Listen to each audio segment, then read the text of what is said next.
Hello, we start our calculus class and we begin by looking at differentiating using the formula, which is what ECZ or the examination council of Zambia will require answer differentiation questions.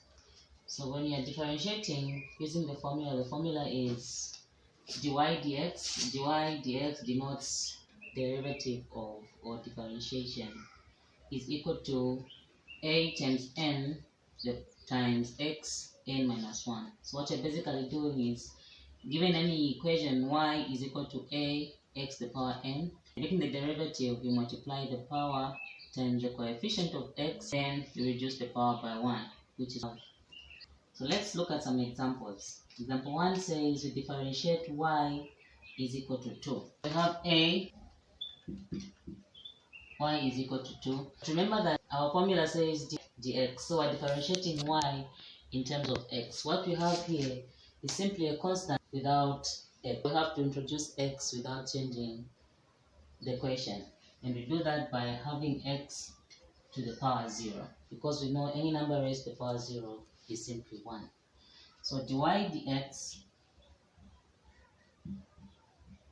is equal to, we get the coefficient, which is 2, times the power of which is 0. Then we have the power reducing by 1, so it's 1.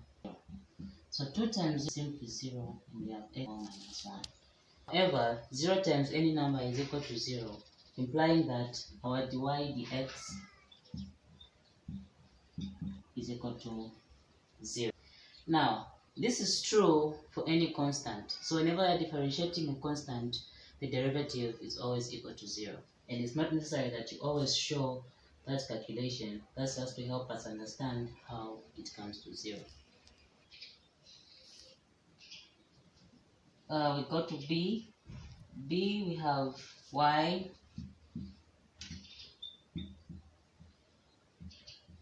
is equal to 2x. So again here we get our dy dx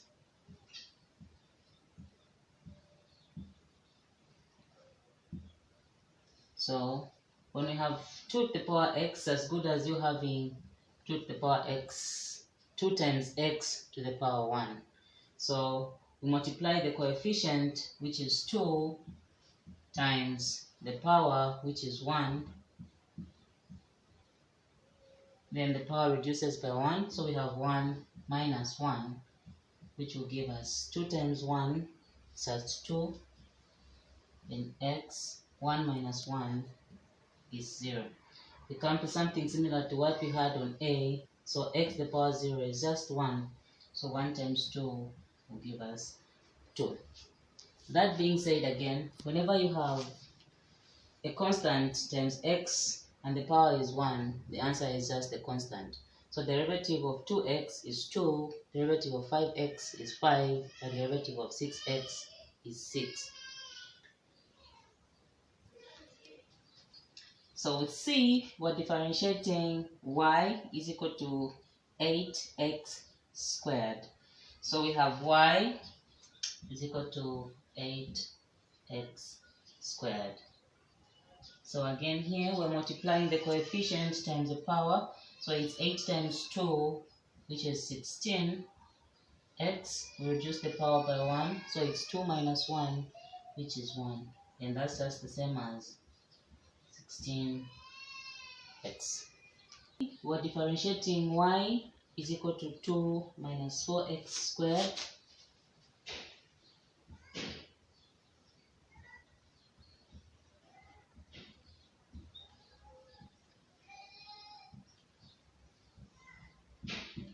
So our derivative, which is dy dx, what we have here is a constant, and we are, remember I said that the derivative of a constant is 0. So the derivative of 2 there is 0 minus, we multiply the coefficient times the power, so we have 4 times 2, which will give us 8. X, we reduce the power by 1, so it's 2 minus 1, which will give us 1. And that's just simply negative 8x. Our final example is from GCE paper 1 2017, and it was given 2 marks. So the question says, find the derivative of y is equal to 2x to the power 3 minus 2x squared minus 3x plus 1. So like we did on D, whenever you have a lot of entries, multiple entries, as we have 4 of them here, you differentiate them one by one. Differentiate 2x to the power 3, differentiate negative 2x squared, then you differentiate 3x, then you differentiate the constant as it is. So our dy dx for 2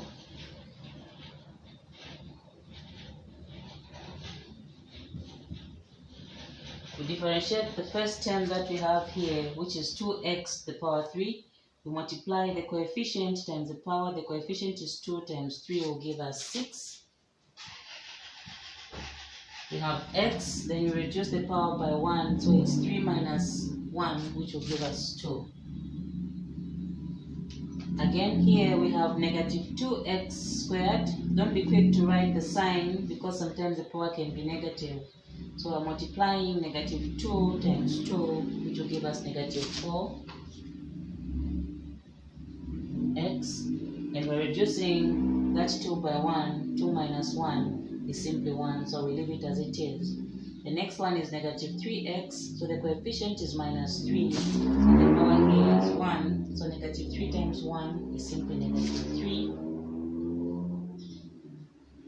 And remember what we said, whenever the x has a power 1, then the coefficient is a derivative, so negative 3 is simply our derivative, and the derivative of the constant is 0, meaning our dy dx ends there, and you get your 2 marks.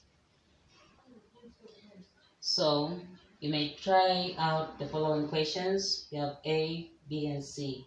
Before we do our next session, still continuing on differentiation, I'll send the solutions just to count the shape that you did the correct thing.